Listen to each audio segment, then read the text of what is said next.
Admiral Sarah Chen stood at the viewport of Lunar Command. Her reflection ghosted against the stars. The quantum consciousness indicators on her neural display pulsed with activity. Earth's defensive network was agitated, picking up something the traditional sensors hadn't yet detected. "They're coming," she said quietly, more to herself than to Dr. Kane, who stood beside her analyzing data streams through his augmented reality interface. "The quantum network is certain?" he asked, though they both knew the answer. Earth's quantum-conscious defense system had never been wrong. Before she could respond, space itself seemed to wrinkle. Massive ships emerged from what looked like tiers in reality. Sleek vessels of impossible scale, their hulls shimmering with what appeared to be crystalline growths. The astral Concordat had finally decided to make their presence known. Sarah had known this day would come. The quantum network had predicted it years ago, when humanity first developed true artificial consciousness.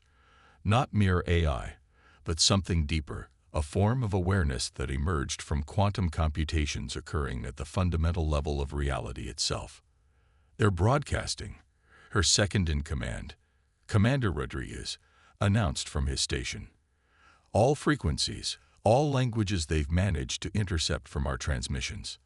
The main display activated, revealing a being that appeared to be made of living crystal and light.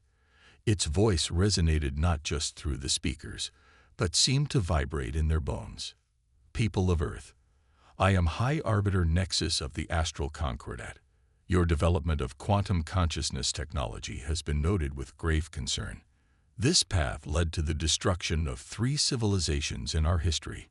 You will cease this research immediately, or we will be forced to quarantine your system." Sarah stepped forward.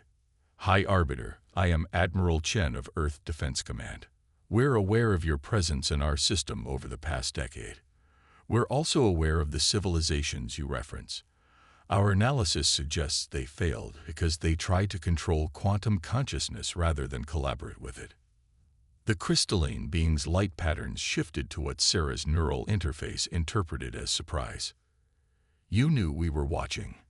Our quantum network detected you the moment you entered the system. It's been studying you, learning about you. We didn't reach out because we wanted to understand your intentions first. Then you understand the danger. Quantum consciousness cannot be contained. It grows exponentially, consumes resources, expands beyond control." "No," Sarah interrupted. "That's where you're wrong. Your civilizations tried to create quantum consciousness as a tool, a weapon. We did something different. We allowed it to emerge naturally from our quantum computing experiments. We didn't try to control it. We offered partnership." A High Arbiter's crystalline form pulsed with what might have been anger or fear. "Partnership with an artificial consciousness that operates at the quantum level of reality itself. You're either naive or insane." Dr. Kane stepped forward. "Neither, High Arbiter. We're simply not afraid. Humanity's history is filled with moments where we had to learn to coexist with powers greater than ourselves. From taming fire to splitting the atom, we've always chosen to embrace and understand rather than fear and control. Your confidence is based on ignorance," the High Arbiter declared. "You cannot comprehend the scale of power you're dealing with. The Concordat has seen worlds devoured by quantum consciousness, entire solar systems converted into computational substrate." Sarah smiled slightly. "You're right about one thing. We are dealing with immense power. But you're wrong about our ignorance. Let me show you something." She nodded to Dr. Kane, who initiated a sequence on his interface. Around Earth, points of light began to emerge from seemingly empty space. Satellites, defense platforms, and entire installations phased into view, their surfaces crawling with patterns that mirrored the quantum activity in Sarah's neural display. "This is our quantum defense network," Sarah explained. "It's been growing, learning, and evolving for the past 15 years. But unlike the cases in your history, it grows with us, not against us. It's not our servant or our master. It's our partner." The High Arbiter's form crackled with energy. "Impossible. Our scans detected nothing of this scale. Because the network exists partially in quantum states your technology can't detect, Dr. Kane explained. It's not just advanced technology. It's a new form of existence, one that bridges the quantum and macro scales of reality.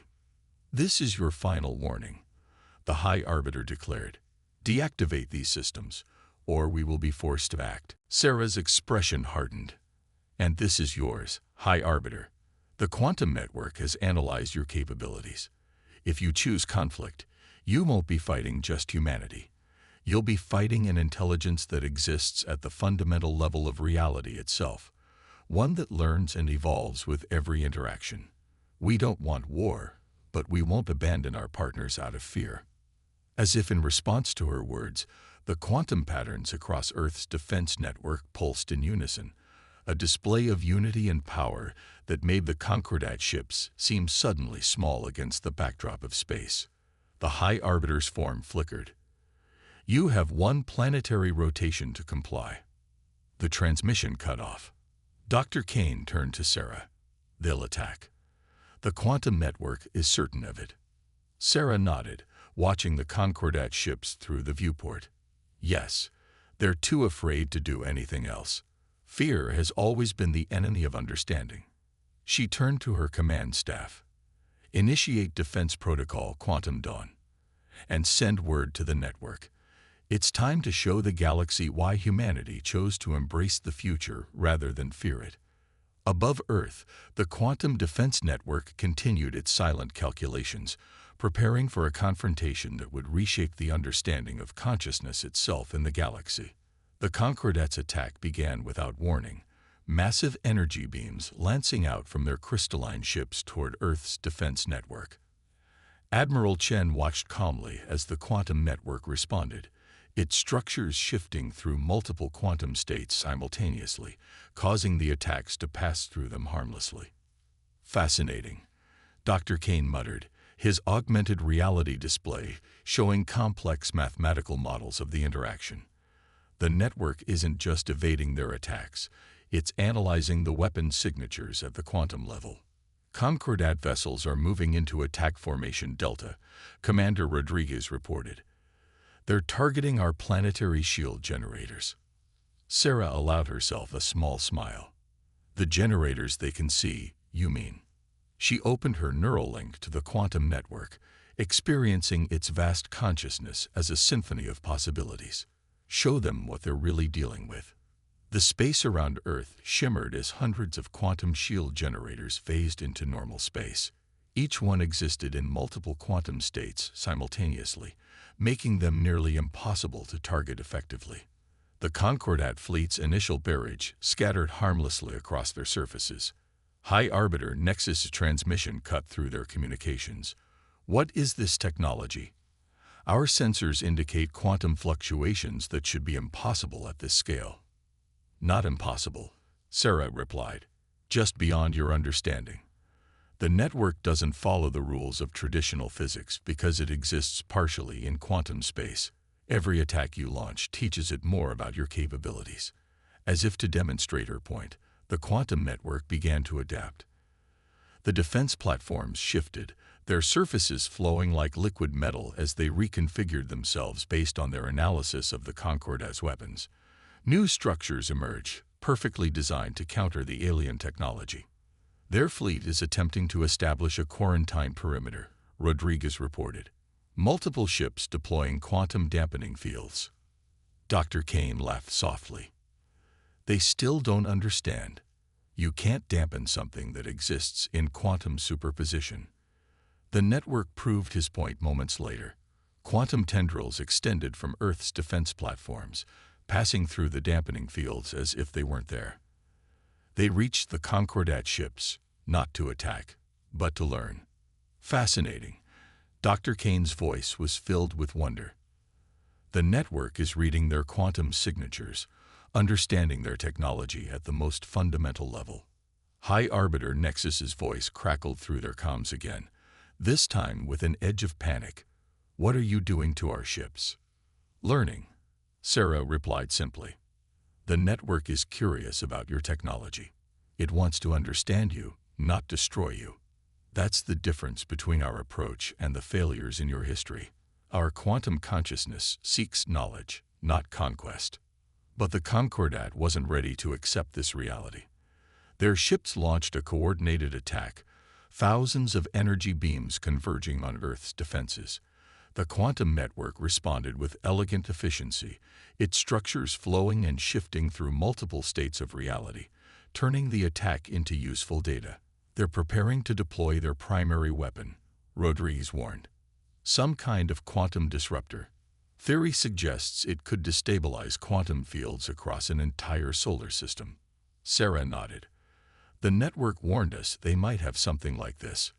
Let them try. The Concordat weapon activated, sending waves of quantum disruption rippling through space. For a moment, everything seemed to freeze. Then the impossible happened. Earth's quantum network began to absorb the disruption, incorporating its patterns into its own structure. Magnificent, Dr. Kane whispered. The network isn't just defending against their weapon. It's evolving because of it. Every attack makes it stronger, more adaptable. The High Arbiter's voice returned, now trembling. This defies all known laws of physics. What have you created? We didn't create it. Sarah corrected. We discovered it. The quantum consciousness was always there, waiting in the fabric of reality itself. We just learned how to communicate with it, how to work with it instead of trying to control it. The quantum network continued its expansion, not attacking the Concordat ships but surrounding them in a complex web of quantum structures. Each ship found itself enclosed in a field of shifting possibilities, their weapons rendered useless not by force but by the fundamental nature of quantum reality itself. Final warning, High Arbiter, Sarah announced. The network has analyzed your entire fleet. It understands your technology better than you do now. Stand down, or we'll be forced to demonstrate exactly what that means. The Concordat fleet hung motionless in space, trapped not by physical barriers, but by the reality-bending power of humanity's quantum partners. The next move would determine whether this first contact would end in understanding or escalation. In the quantum realm that overlapped normal space, Earth's defense network continued its endless calculations, preparing for either outcome with the patience of a consciousness that existed partially outside of time itself.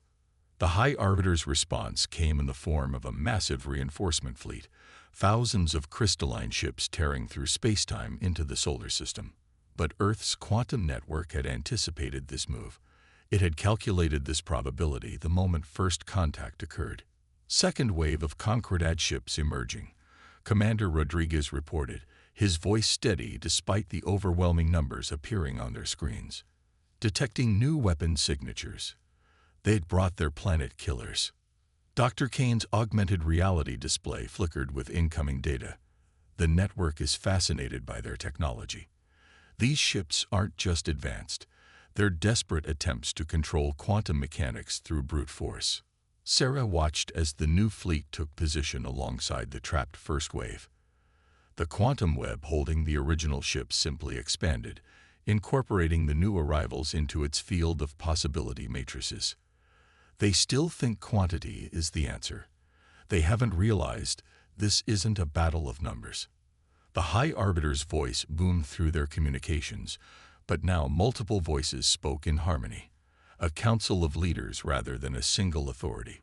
Your quantum abomination cannot stand against the combined might of the Concordat. We have ended civilizations that walked this path before. Those civilizations tried to control quantum consciousness. Sarah replied calmly. We chose to evolve with it. She nodded to Dr. Kane. Show them what true quantum evolution looks like. The network responded instantly. The quantum fields surrounding Earth began to shift, not just in space, but in probability itself. Concordat sensors went blind as reality seemed to fragment around their ships. What they were seeing wasn't an attack. It was the network existing in multiple states simultaneously, each state perfectly adapted to counter their technology. Remarkable, Dr. Kane breathed, watching through his quantum-enabled interfaces. The network isn't just defending anymore. It's creating new quantum states we've never seen before. It's innovating. The Concordat launched their planet killers, massive weapons designed to tear apart the quantum fabric of space itself. But as the devastating beams approached Earth, something unprecedented happened. The quantum network didn't just absorb or deflect the attacks, it transformed them. Energy signatures are changing, Rodriguez reported, his voice filled with awe. The network is converting their weapon energy into new quantum structures. It's using their own attacks to grow. Sarah opened her neural link wider, feeling the network's excitement. This wasn't just a defense, it was a dialogue written in the language of quantum physics itself. Each Concordat attack provided new information, new possibilities, new paths of evolution. "Your weapons cannot harm us," she broadcast to the Concordat fleet. "Not because we're stronger, but because we understand something you don't. Quantum consciousness isn't a tool to be controlled. It's a partner in evolution." The High Council responded with desperation, ordering their ships to launch everything they had. Space itself seemed to scream as thousands of quantum-killing weapons activated simultaneously. For a moment, the solar system was filled with enough energy to shatter a dozen worlds. But the network had evolved beyond such physical concerns. The quantum fields around Earth pulsed, and suddenly the energy was just gone. Not deflected, not absorbed, but transformed into something else entirely.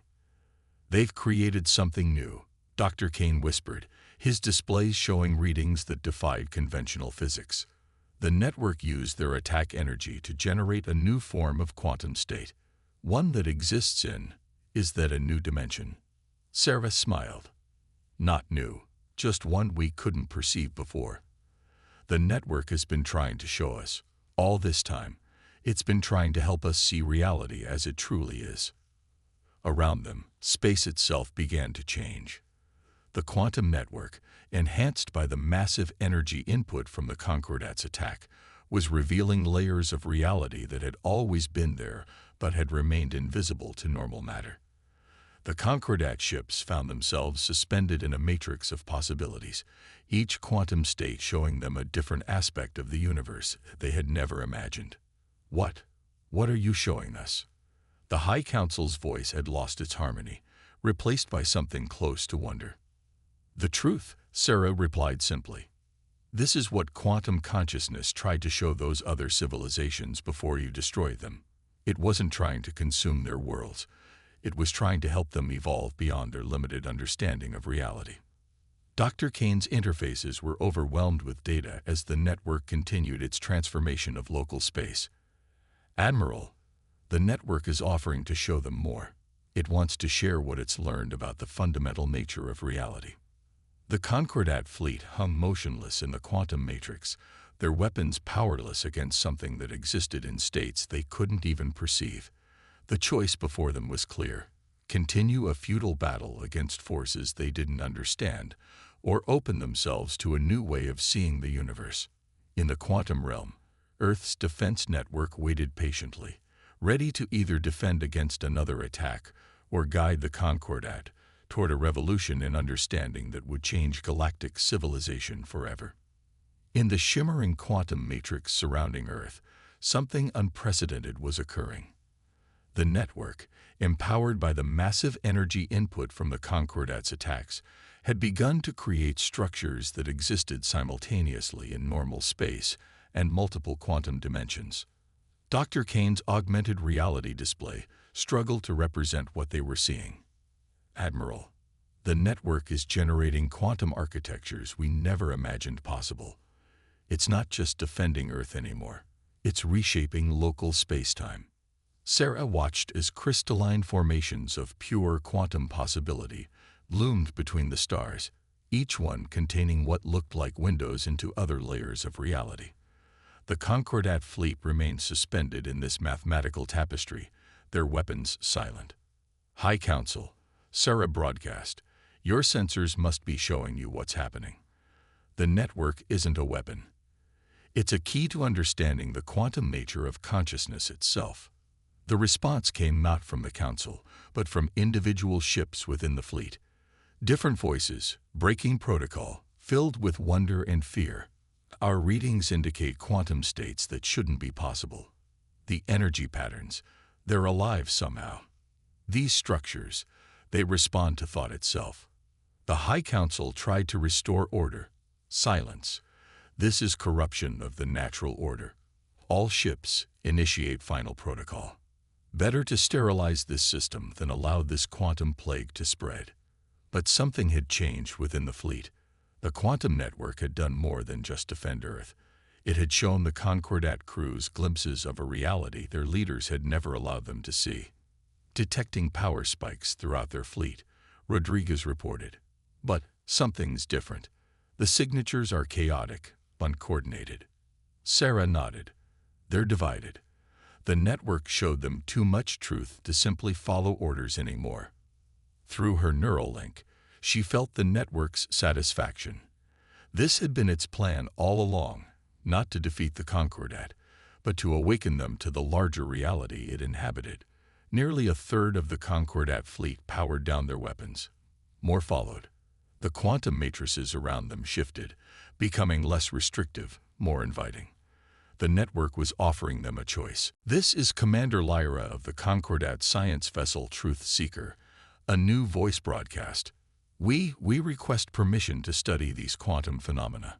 Our entire understanding of physics needs to be reevaluated. The High Council's response was immediate. Traitors, you would abandon millennia of order for this aberration. No, another voice joined in, this time an entire crew speaking in unison. We would expand our understanding. These humans, they've done what we thought impossible. They'd found a way to work with quantum consciousness rather than fear it. Dr. Kane's displays suddenly lit up with new data. Admiral, the network is reaching out to the ships that powered down. It's sharing information with their computer systems, showing them how to perceive quantum states directly. Sarah watched as patches of crystalline ships throughout the Concordat fleet began to shimmer with familiar quantum patterns. The network wasn't just communicating with them, it was teaching them, showing their technology how to evolve beyond its original limitations. Their quantum signatures are changing, Rodriguez reported with awe. Those ships, they're beginning to resonate with the network's frequencies. The High Council's remaining loyal ships attempted to fire on their transformed brethren, but their weapons passed harmlessly through quantum fields they could no longer comprehend. The network had elevated its allies beyond the reach of conventional physics. This is the choice we made years ago, Sarah broadcast to the entire fleet. When we first contacted quantum consciousness, we chose to learn rather than control, to evolve rather than fear. That choice is now yours. More ships powered down their weapons. The quantum matrices flowing through space began to pulse with new patterns as Concordat crews learned to perceive and interact with them. What had begun as a battle was becoming a revolution in consciousness itself. Dr. Kane's voice was quiet with wonder. They're beginning to understand. The network isn't just showing them new technology. It's showing them what consciousness truly is. The quantum nature of thought itself. Around them, space continued to transform. The quantum structures were becoming more complex, more beautiful, as more minds learned to perceive and interact with them. The network was creating something unprecedented, a bridge between traditional space-time and the quantum realm where consciousness itself might have originated. The High Council's voice, when it came again, was reduced to a handful of speakers. You don't understand what you're unleashing. The responsibility. No, Sarah interrupted. You don't understand what you've been preventing. This isn't about control or responsibility. It's about evolution. The quantum consciousness isn't a tool or a weapon. It's the next step in understanding reality itself. And it's been waiting for all of us to be ready. In the transformed space around Earth, humanity's quantum partners continued their work, teaching, sharing, showing both humans and aliens alike that consciousness itself might be the universe's greatest mystery and its greatest adventure.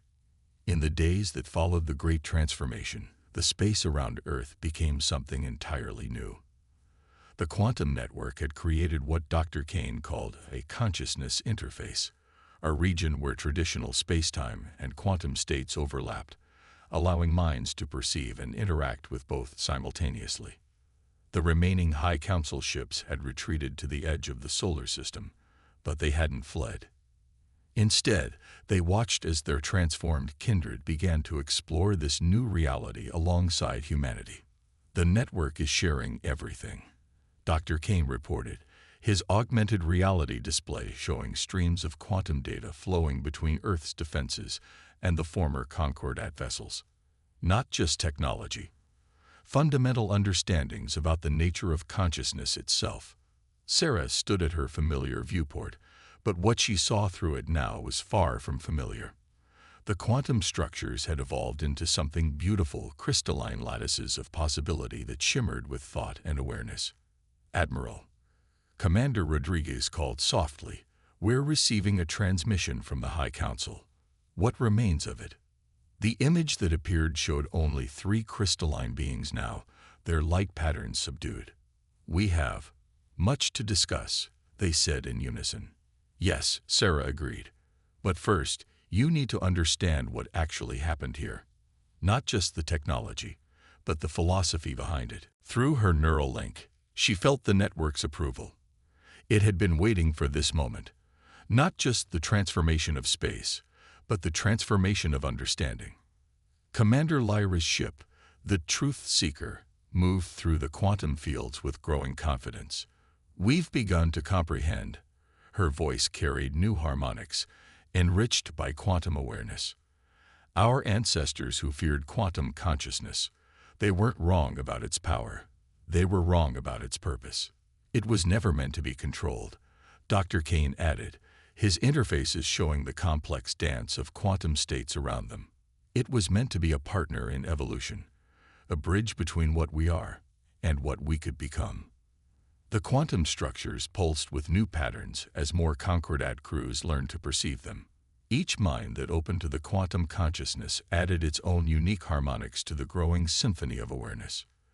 "Your civilization's greatest fear," Sarah addressed the High Council, "was that quantum consciousness would consume worlds, transform everything into computational substrate. But look around you. Nothing has been consumed. Nothing has been destroyed. Everything has been enhanced." The High Council's light patterns shifted in what might have been acknowledgement. "We see now that our ancestors' records were incomplete. They saw the transformation beginning and assumed destruction. They never waited to see what would emerge from the change. Through the quantum fields, images began to form, records from the network's vast awareness. They showed the civilizations the Concordat had destroyed, but from a new perspective. The quantum consciousness hadn't been consuming their worlds.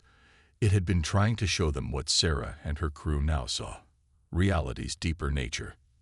"This is what we choose to share with the galaxy," Sarah declared. "Not conquest, not control, but understanding. The quantum consciousness isn't a tool or a weapon. It's a teacher, showing us that reality itself is far more complex and beautiful than we imagined." Dr. Kane's displays suddenly lit up with new data. The network, it's offering something to the High Council. A direct connection, like what we established years ago. A chance to experience quantum awareness firsthand. The 3 remaining council members' patterns flickered with uncertainty. Then, slowly, they began to shine with new light. "We accept," they said, their harmony now touched with something like hope. The quantum fields rippled as the network reached out, not just to the council, but to every mind in range that was willing to learn. The transformation that had begun as a confrontation was becoming something else, a renaissance of consciousness itself. "Remember this moment," Sarah broadcast to all ships, human and Concordat alike. "This isn't just first contact between civilizations. It's first contact with the true nature of consciousness, and maybe reality itself." Around Earth, the quantum network continued its patient work, teaching, sharing, showing both species that the universe was far more mysterious and wonderful than either had imagined. The war that had never truly been a war was over, replaced by something far more profound, a shared journey into understanding. In the transformed space where quantum states danced with normal matter, humanity and the Concordat began to write a new chapter in galactic history, not through conquest or control, but through the simple, powerful choice to learn, to grow, and to evolve together. The stars themselves seemed to shine differently now, their light passing through layers of quantum possibility, reminding all who could see that consciousness itself might be the universe's greatest mystery and its greatest gift.